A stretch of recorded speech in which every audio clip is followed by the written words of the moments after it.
prisión das princesas, rosa o amor e o estampado dos vestidos, as fadas, as bonecas, a luz, a laca de ullas, son todas?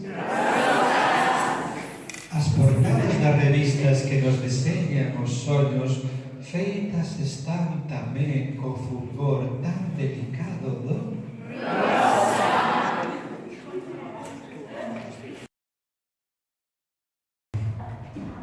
un tigre eléctrico, un puño de boxeadora, unha boca en erupción,